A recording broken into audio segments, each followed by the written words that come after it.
बिस्मिल्लाहिर्रहमानिर्रहीम, अस्सलाम वालेकुम। मेरा नाम डॉक्टर अहमद इजाज़ है और मैं similia homeo clinics and right institute of mind sciences Ahmedabad Pakistan से आपसे बात हो। आज हम जरा यूनिकनेस थोड़ी सी इस पर बात करते हैं। गाना, बहुत से लोग गाने सुनते हैं। अब हम देखते हैं कि गानों के साथ लोगों के साथ क्या होता है।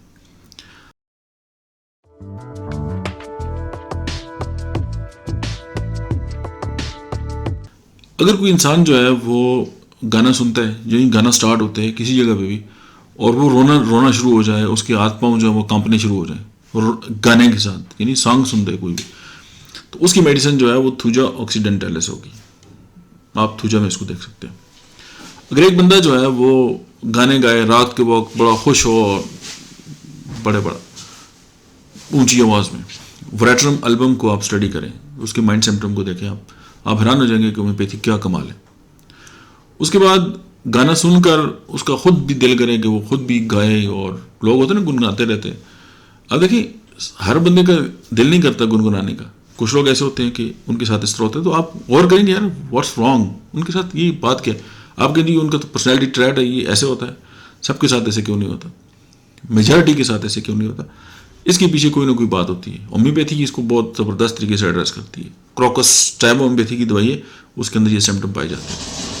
अगर कुछ लोग ऐसे होते हैं कि वो फैश किस्म के गाने गाते हैं, यानी कि वल्गर किस्म के, यानी आप ऐसी गुफ्तगू भी किसी के साथ नहीं करते, उस तरह के गाने उनको बड़े पसंद होते हैं, उस तरह की गुफ्तगू वो करना पसंद करते हैं, तो हया साइमस जो है ना वो बेहया लोगों की बड़ी ज़बरदस्त दवाई है, और उनकी ये सारी बेहयाई, सारी फैश गोई, ये सारे मामलात को एड्रेस करती है।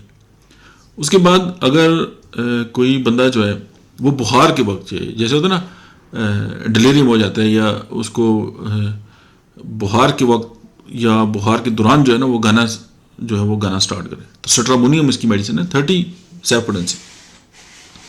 अच्छा, कोई बंदा जो है ना वो गा गा के रोए और रो रो के गाए, गा गा के रोए और रो रो के गाए, स्ट्रामोनियम 30।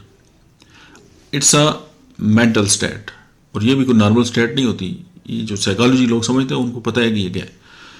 अच्छा, एक बंदा गाए और यज्ञ बाद दिखरे उसकी तबीयत ख़राब हो, फिर गाने गाए, फिर डिस्टर्ब हो, और उसमें होता क्या है, बेलड होना जो है वो बेसिकली जो है वो डिलीरियम की, हिजान की बहुत बड़ी मेडिसिन है।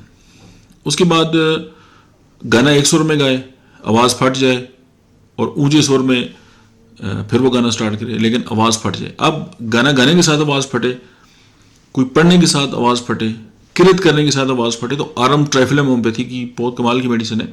जो खतीब हज़रात होते हैं, जो स्पीकर होते हैं, जो उनकी आवाज़ जो है वो ख़राब हो जाती है और फट जाती है, तो उसके लिए आरम ट्राइफिलम होम्योपैथी की बहुत बेस्ट जो है वो मेडिसिन है। अच्छा, कोई बंदे जो है वो फैश मोहब्बत भरे गाने, वो मैंने ऑलरेडी आपसे डिस्कस कर दिया है एसएमएस। आप किसी की गुफ्तगू सुने तो आप गुफ्तगू से भी अंदाज़ा कर सकते हैं कि ये बंदा कौन सी मेडिसिन का है। होम्योपैथी इतनी कमाल की है, उसकी वजह कि ये न्यूरोलिंग्विस्टिक प्रोग्रामिंग, या उसमें भी आप जब भी कोई पैराग्राफ किसी का पढ़ते हैं या किसी का आर्टिकल को पढ़ते हैं, किसी की गुफ्तगू करते हैं, तो आपको अंदाज़ा हो जाता है कि यार ये बंदा किस लेवल पे है। यानी उन अल्फाज का भी आप पोस्टमार्टम कर सकते हैं।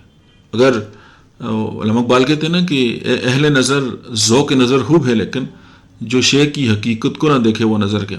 तो अगर आप किसी का पैराग्राफ पढ़ के, किसी की गुफ्तगू सुन के, किसी से मिल के आप एनालाइज नहीं कर सकते उसकी डिजीज़ के हिसाब से, एज अ डॉक्टर बात कर रहा हूँ, तो फिर थोड़ा सा ये है कि आपको और मेहनत करने की ज़रूरत है।